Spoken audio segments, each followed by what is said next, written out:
grizzly bear comes, I forget everything else. Their presence is overpowering. She didn't like you coming up behind me with that camera. Get out.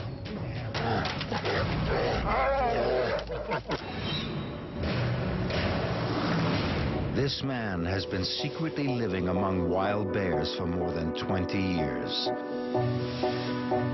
Charlie Vandergaw has developed a unique but controversial relationship with some of the most feared predators on the planet. He lives alone, deep in the Alaskan wilderness. Now, for the first time, Charlie's allowing someone to live with him for an entire bear season. Cameraman Richard Terry will be filming Charlie's extraordinary world with black and grizzly bears, capturing attacks and intruders during what may be Charlie's last season living as a stranger among bears.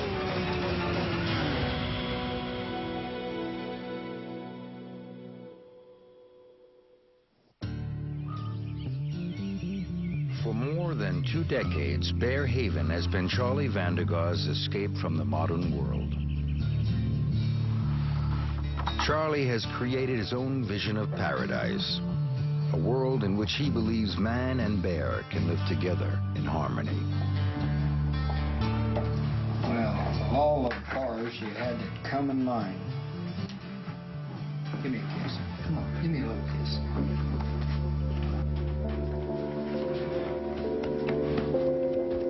Charlie's extraordinary life with bears was private until local reporter Craig Madrid broke his story.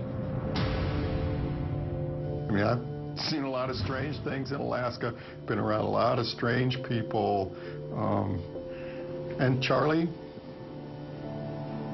got a real serious addiction. I think this is his rush, and hopefully it won't kill him.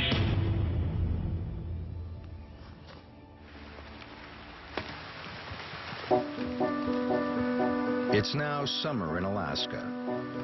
12 black bears are regular guests at Charlie's cabin. Each one has a name. Saxon.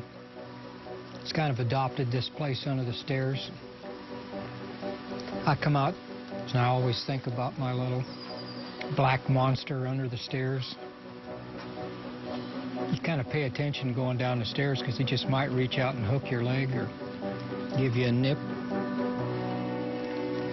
I've made it possible to get to know a lot of bears, interact with them, and I guess I'm a little bit obsessive. The more I learn about them, the more I'm around them, the more I want to be around them.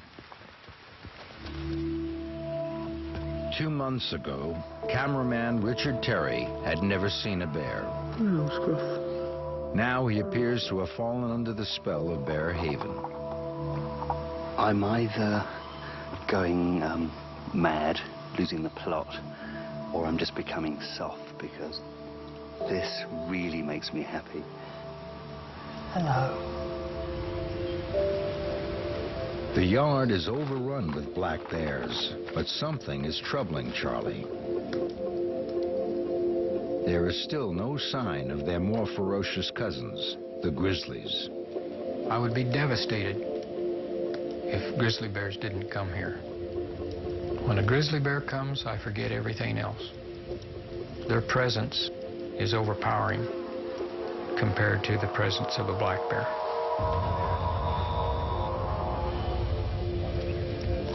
Get up here, Armand. Charlie never goes out in search of his bears. He waits until they come to him, but he never knows if they will.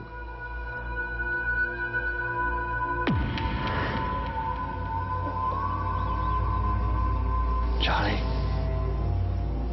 this is the first grizzly this year. Come on. Come on. Come on.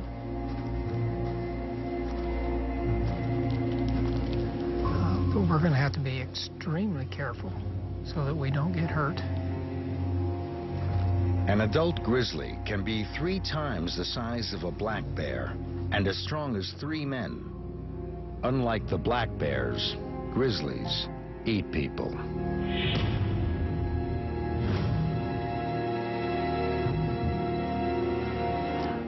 But Charlie knows this bear. I think it's Misty. Well, I thought that she was lost as a yearling, and here she is as a 2.5-year-old. Grizzlies are most dangerous when they feel threatened, but this one lacks experience. Is it safe to go this close, Charlie? I'll stay in front of you. Come on, Misty. Come on. A scared bear is a dangerous bear, so Charlie speaks calmly. Oh, good girl. I'm looking at its face, and I'm looking at its body posture. If it looks, like it's at ease, I have no fear. She looks pretty formidable to me, Charlie. They grow rapidly.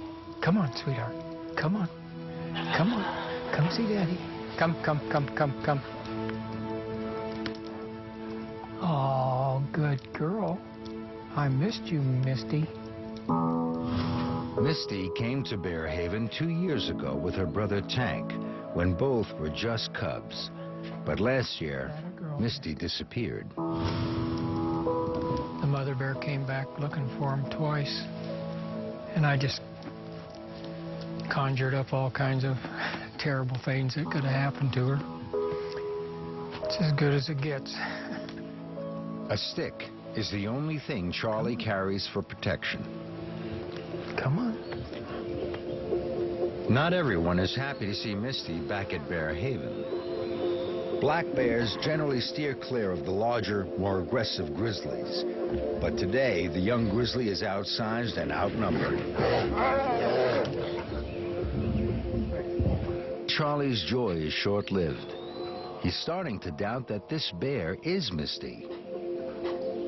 Later that night, he realizes his mistake. I wanted her to be alive so bad that when this one came in, I guess I just made it into Misty. I didn't bother to determine the sex. So, I don't have Misty, but I got Misty's brother, who I called Tank. Misty may not have survived the winter after all, but Charlie refuses to give up hope. I'll just keep looking for Misty.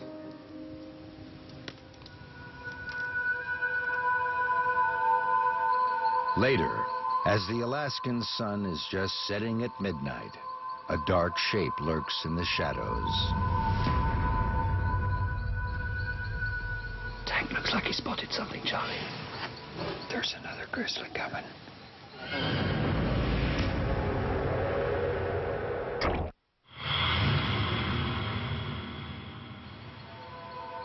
A shadowy shape has just emerged from the woods at Bear Haven. Charlie can hardly believe what he's seeing. Just don't move. I'm going to try to go back and see who it is. But don't come. Let me know when it's safe to come and film. I'm going to go see if I can get a little close to you. Let me know. All right.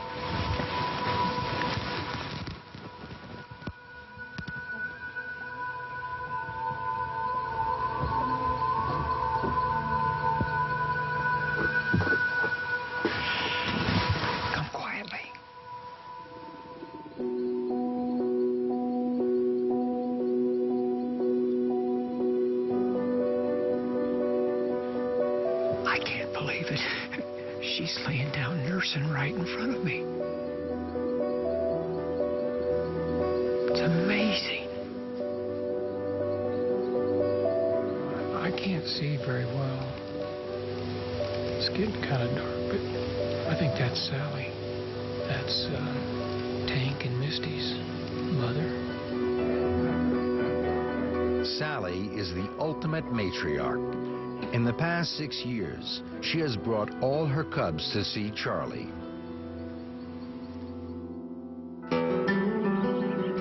Sally's arrival changes the mood at Bear Haven.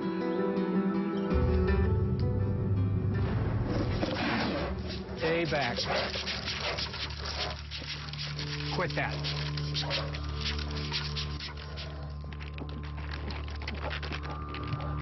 So she gave you quite a charge then. What's that about? She didn't like you coming up behind me with that camera. Sally is the most dangerous bear Charlie knows. Her 4-inch claws could rip his arm off.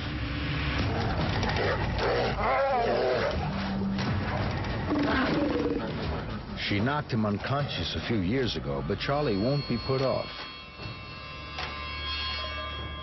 Come on.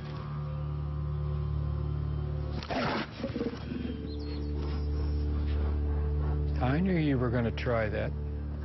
Gives you a real chance to doubt your sanity about being around them. Witnessing such potential violence up close forces cameraman Richard Terry to rethink the danger he's in. I spoke to my wife at home, and I have 2 young boys, and the firstborn, Saxon, who Charlie named one of the bears after, has been crying a lot for his dad. And she sent me an email, some photographs, and said that, asked, is Daddy with the bears? Is he still with the bears? And she said, yeah, Daddy's with the bears. I don't think Daddy's coming home. I'm never going to see him again. And yeah, it unnerved me a little bit.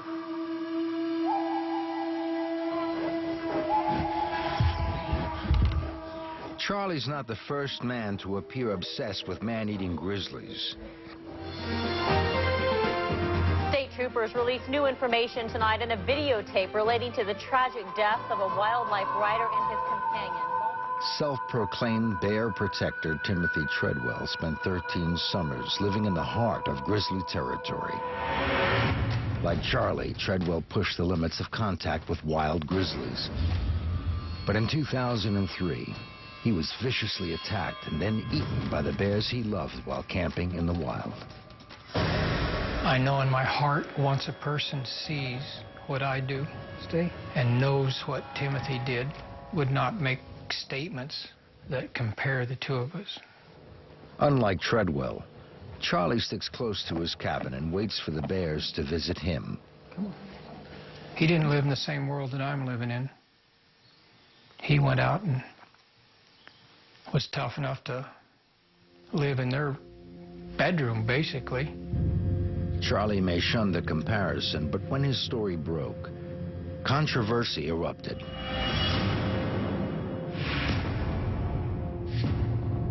Charlie was attracting the bears by feeding them, a potentially deadly situation with an unpredictable predator.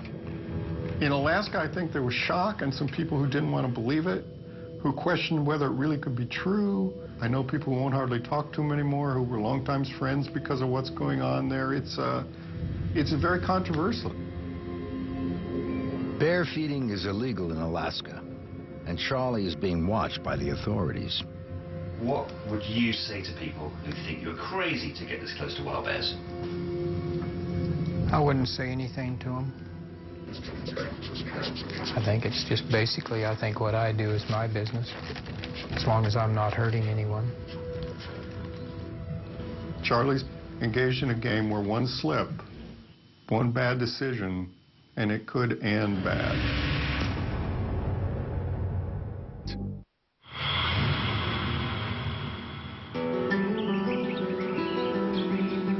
Each night, Charlie keeps a lonely vigil hoping for the safe return of one of his favorite grizzlies. 2-year-old Misty went missing last year with her brother Tank. He returned alone 2 days ago. This morning, he has a surprise.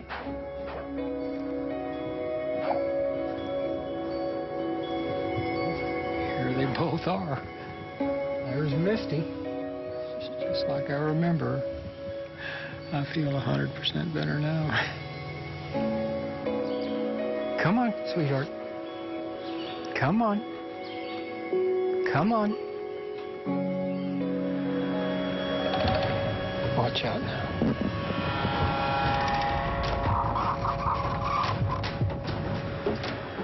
Get down. No jumping. No jumping allowed.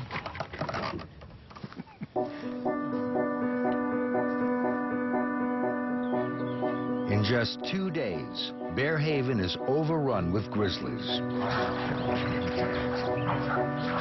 But it's no happy family reunion. Intimidating matriarch Sally rules the yard.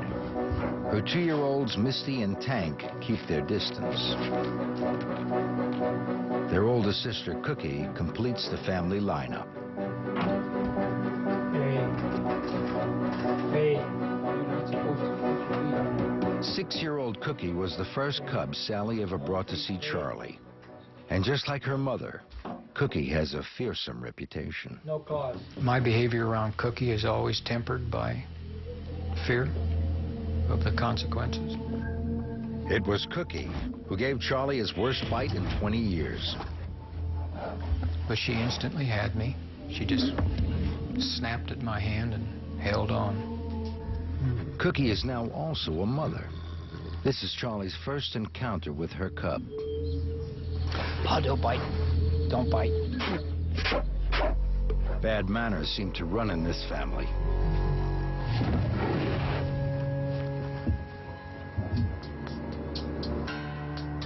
Charlie sacrifices half a year with his own family to be with the bears. If they want to see him in summer, they have to come here and keep their distance.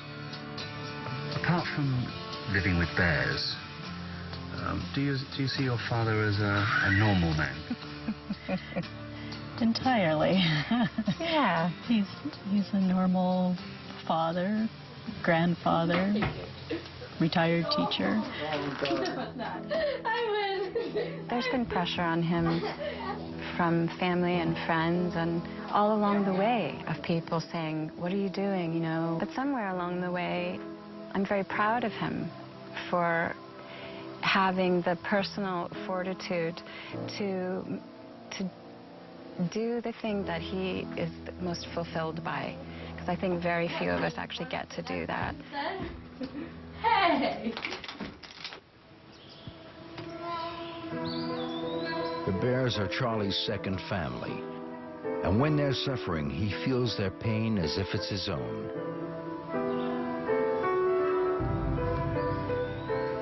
Looks like Misty got hurt last night.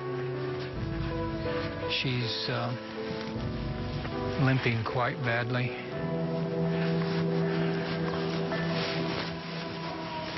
Come on, baby. Oh. What's the matter? What's in... Can you see what's wrong? Is it a bite or is it a break? I don't think it's broken. I think she must have gotten bit. Come on, sweetheart. Let's go over here. Come on. Oh, she doesn't want to put it down at all, does she? No. Her mother, Sally, older sister, Cookie, and even young Tank are all suspects. I hope you didn't bite your sister. I'll try to get up to her. Come on, sweetie. Come on. But Tank has other ideas. Oh, get down. Get down. Get up. Get off. Charlie is not afraid to retaliate. The slap won't hurt Tank, but it does stop him. There is nothing Charlie can do for Misty. I can't really nurse a wild animal. If they get hurt, they just have to heal like a human heals. But a bear that can't hunt won't survive in the wild. Poor old Charlie. You know, he loves these bears and she looks so helpless. You know, she could be in real trouble and he knows it.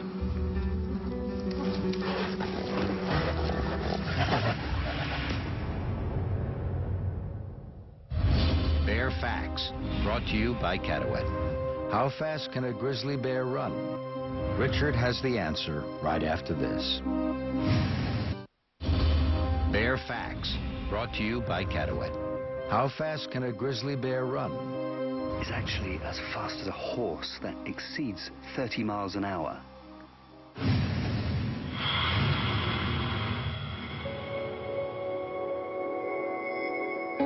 Charlie is back to keeping an anxious vigil from Misty. She's missing again, having fled after being attacked. I know it's not rational to worry, but I can't help it. A week passes.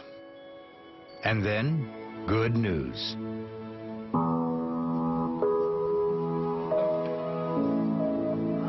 This makes my whole day. I've been just sick at the thought of her being permanently crippled. It just makes me feel wonderful that she can put her weight on that foot.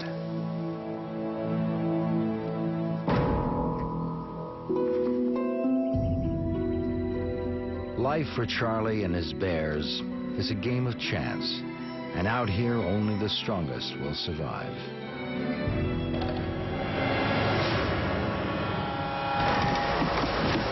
This is called fun. Cookie just went at least 50 feet up that tree right there. If the state wants to persecute me, I have no recourse except to fight back.